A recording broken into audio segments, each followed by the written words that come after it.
Welcome to the deep dive. You know how we do it. We take your sources, we dig in, and we pull out the key insights.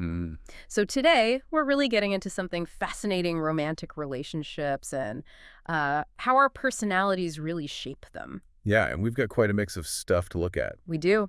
There's a scientific study looking hard at the big five personality traits in couples. Right, neuroticism, conscientiousness, that sort of thing. Exactly. And then on the other side, a couple of articles giving us the astrological angle, specifically Capricorn and Pisces. So, really different ways of looking at compatibility, aren't they? Science and astrology. Totally different lenses. One is, data, correlations. Rigorous method. Yeah. And the other is more symbolic, archetypal. Right. And look, our goal here isn't to say one's right and one's wrong. No, definitely not. It's more about exploring. What can we learn from both? How do they maybe connect? Or where do they differ on this really, well, fundamental human thing? Okay, so let's kick off with that scientific study. From Michigan State, I think. That's the one. They introduced this idea of personality traits as, what was it, enduring vulnerabilities? Enduring vulnerabilities. Yeah, let's unpack that a bit. So the idea is our usual ways of thinking, feeling, behaving, they can kind of set us up for how we handle things in a relationship. Like predispositions, how you react to, say, arguments or stressful events together. Exactly. And the study suggests these interactions, based on personality, don't just affect how happy you are in the relationship, but maybe even how happy you are with life overall, your general life satisfaction. Wow, okay. So it ripples outwards. That's what they explored, yeah. They used data from this big German study, the GSOEP socioeconomic panel. Right, so they're suggesting these core personality bits aren't just internal. They actively shape the interactions. Yeah, how you interact with your partner. Which then feeds back into the relationship quality and maybe even, your personal well-being. That's quite a deep connection. It really makes you think how intertwined it all is, personality and relationships. Now, we should probably mention, researching relationships isn't exactly straightforward. Oh, for sure. It's complex stuff. Yeah, back in '95, Carney and Bradbury made the point that a lot of studies had, well, pretty small sample sizes. Right, which makes it hard to catch the smaller, maybe more subtle effects. But then later, this big review came out, a meta-analysis, Muloff and colleagues, 2010. Okay, pooling data from lots of studies. Exactly.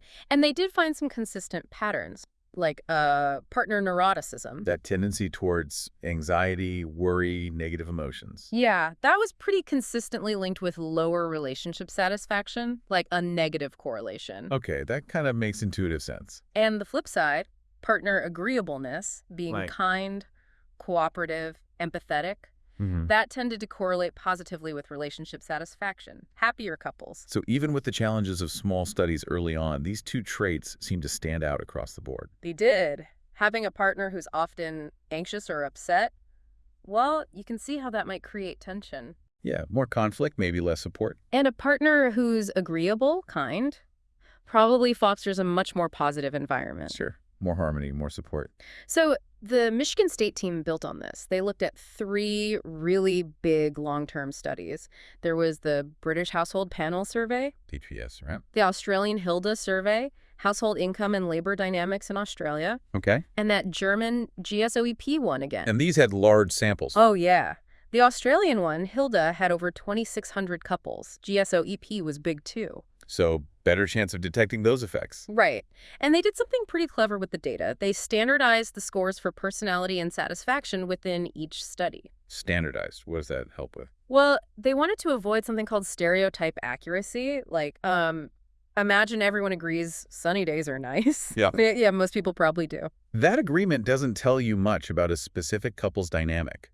By standardizing, they try to isolate how one person's individual personality traits affect the other person's satisfaction, beyond just general agreements. Ah, I see. So it's trying to get past the obvious stuff everyone might agree on and focus on the unique partner effects, like how your specific level of neuroticism affects my happiness relative to others in the study. Exactly. Trying to pinpoint those specific partner-to-partner influences. I see. So what were the big takeaways when they did that?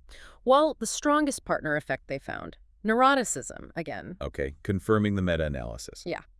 If your partner scored higher on neuroticism, it generally meant lower relationship satisfaction for you, a clearer negative link. Right.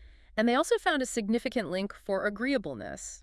Having a more agreeable partner was tied to higher relationship satisfaction for you. So those two really seem key based on this large-scale data. Your partner's emotional stability or lack thereof, and their general kindness. Seems like it. It really underlines that it's not just about your personality, but how it meshes or clashes with your partners. That interplay is crucial. Yeah, the dynamic between the two seems central to the relationship quality. Okay, so hold that thought. Now we're going to completely shift perspectives. Let's talk astrology. Right, the other set of sources. Capricorn and Pisces. Yep, from the Times of India. They look at the compatibility between these two signs, and overall, pretty positive rating. About it. One article said 80% compatible, the other said 85%. So generally seen as a good match in astrological terms. Interesting. What are the supposed characteristics? Capricorn is Earth. Earth sign, yeah. Associated with stability, being practical, maybe a bit serious, security-focused. Okay. And Pisces. Water sign. Think emotional depth, compassion, romanticism, maybe a bit dreamy. So quite different energies there. Earth and water, practicality versus emotion. Definitely contrasting, but maybe complementary. That's often the idea in astrology, right? Opposites attract or balance each other out. Yeah, potentially. It's interesting, though. You hear Capricorn's practicality. Maybe that echoes a bit of conscientiousness from the Big Five. Goal-oriented, responsible. Could be. And Pisces compassion? Maybe some overlap with agreeableness. Perhaps. It's a different language, a different system, but you wonder if they're sometimes pointing at similar underlying human qualities. The articles describe how they might initially get together.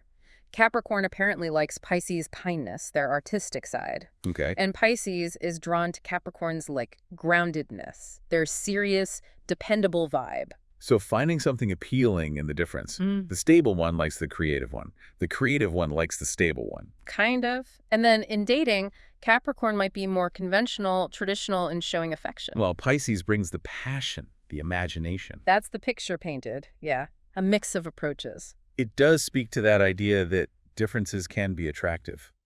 Capricorn offers the security Pisces might crave, while Pisces brings that emotional richness Capricorn might lack. A potential balance. Filling in each other's gaps, maybe? Then thinking longer term, commitment. The article suggests Capricorn focuses on practical goals, building a secure life together. Makes sense for the earth sign stereotype. While Pisces contributes more on the emotional level. Intuition, empathy, keeping the connection deep. So one builds the house, the other makes it a home, sort of. Maybe, yeah. And the long-term picture is this balanced life. Capricorn handling the practical, maybe financial side. Pisces adding the passion, the emotional glue. That idea of balance and complementary roles comes up a lot when people talk about successful long-term relationships, doesn't it? Regardless of the framework. Absolutely. It's about mutual support in different areas. Creating something together that's more than just two individuals. The articles even give golden rules for this pairing. Oh, yeah? Like what? Things like accepting each other as they are, which sounds pretty universal. Good advice for anyone. Capricorn needs to be sensitive to Pisces' feelings. Pisces should encourage Capricorn to be a bit more creative and maybe loosen up, and crucially, honest communication. But being aware of their different styles, Capricorn might be blunt, Pisces more sensitive. You know, it's funny, take away the astrology labels, and that sounds like solid relationship advice from psychology, too. Acceptance, empathy, communication, understanding differences. It really does. It's fascinating how similar themes pop up. Different paths to similar conclusions sometimes, maybe. They do mention potential issues, though, like Capricorn's practicality could clash with Pisces' dreaminess sometimes. Yeah, you can see that. Get your head out of the clouds versus stop being so boringly practical. Possibly. But the suggestion is, if they understand each other and are willing to learn, they can make it work. Capricorn gets a bit more flexible, Pisces a bit more grounded. Right. Learning from each other's strengths. Which, again, points to adaptability and growth being key in any partnership. Respecting differences, learning from them. Okay, let's pivot back. One more scientific study to bring in. This one's from Store. Store, right. What did this one look at? This focused less on just satisfaction and more on the timing and dynamics of partnerships. Like, how do the big five traits influence when people get into relationships or move in together, or the patterns of their relationships over time? Oh, interesting. So more about the journey than just the destination. Kinda, yeah. They used a big German data set again, PairFam, over 600 and 700 people, and they tracked them for 4 years. Wow, okay. Longitudinal data. That's No, powerful for seeing how things unfold. definitely. Allows you to see if personality predicts, say, who gets into a relationship faster, or who's more likely to cohabit, or who has shorter relationships. Adds that dynamic layer. So what did they find? Anything surprising? Quite a bit, actually. Let's take conscientiousness being organized, responsible. Okay. For women high in conscientiousness, they were actually less likely to start a new relationship during the study period. Less likely, huh? For conscientious men already in a relationship but not living together, they were more likely to move in with their partner. Okay, so different effects there. What about relationship length? Conscientious women were less likely to have short partnerships. But conscientious men were actually more likely to have serial partnerships, like multiple different partners over the 4 years. Whoa, that's complex. So maybe conscientious women are more careful, more selective about starting relationships and stick with them longer. Could be taking their time, assessing things. And conscientious men, Yeah. maybe more decisive about moving towards cohabitation if they're in a relationship, but also maybe more willing to move on and start again if it's not meeting their standards, leading to serial partnerships. It's one interpretation. It really highlights potential gender differences in how the same trait plays out. Definitely. What about extroversion? Being outgoing, sociable? That had interesting effects too. For single men, being more extroverted increased their chances of getting into a relationship and moving in together faster. Okay, that kind of fits the stereotype. More outgoing, meet more people, form connections quicker. But here's the twist. Extroversion was also linked to a higher likelihood of having short or serial partnerships for both men and women. Really? So easier to get in, but maybe easier to get out too. That's what it suggests. The researchers wondered if maybe extroverts, while good at initiating things, might also move on more quickly if the relationship isn't, I don't know, stimulating enough or meeting their social needs. Interesting thought. Like a wider net initially, but maybe less tolerance for dissatisfaction. Possibly. And what about neuroticism? That was so big in the first study. Yeah, how did it feature here? Much smaller role, actually. The main finding was that it slightly increased the risk of serial partnerships, but only for men. Only for men, and only a minor role overall. That's different from the satisfaction findings. It is. And agreeableness and openness. They didn't find much significant influence from those traits on these partnership transitions or trajectories. So why the difference, especially with neuroticism? Do they have any ideas? They did mention a few possibilities, like the people in this pair-fam study were younger on average. Okay. Relationship dynamics might be different earlier on. And the focus was really different, too. Timing of events, transitions, not just overall satisfaction levels. That might explain why neuroticism didn't pop as much here. Makes sense. Different questions, different results, potentially. They also noted a limitation.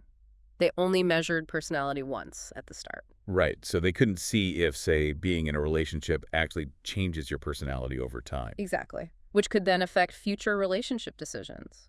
It's likely a two-way street, right? Personality affects relationships, and relationships affect personality. For sure. It's an ongoing interplay, not static at all. So let's try and wrap up this deep dive. What are the big takeaways? Well, from the science side, it seems pretty clear that certain traits, especially neuroticism and agreeableness in your partner, really do link strongly to how satisfied you feel in the relationship. Right. And maybe even affects your broader life happiness. Potentially, yeah. Then there's the astrology perspective. Yeah, a totally different system. But it also points to certain combinations like Capricorn and Pisces having potential compatibility based on their associated characteristics, practicality versus emotion, stability versus creativity. Offering its own framework for understanding relationship dynamics, even if the methods are completely different. And that final study, the longitudinal one. That really added nuance about how personality, like conscientiousness and extroversion, might influence when and how partnerships form and change over time, with some surprising gender differences and unexpected findings about extroversion. So we've seen relationships through these two very different lenses, the scientific data-driven one and the symbolic astrological one. And both, in their own ways, offer frameworks. Frameworks for thinking about why we connect with certain people, what challenges might arise, and what makes relationships work or not work. Different tools, different assumptions, but both trying to understand human connection. Absolutely. So maybe a final thought for you listening. Think about your own personality. Think about the people close to you. Yeah, do any of these findings, either from the Big Five research or even the astrological descriptions, resonate with your own experiences? Whether you lean more towards the scientific data or the symbolic insights, Just reflecting on how personality plays out in your relationships, well, it might give you a richer understanding. Maybe spark some insights into your own patterns or how you connect with others.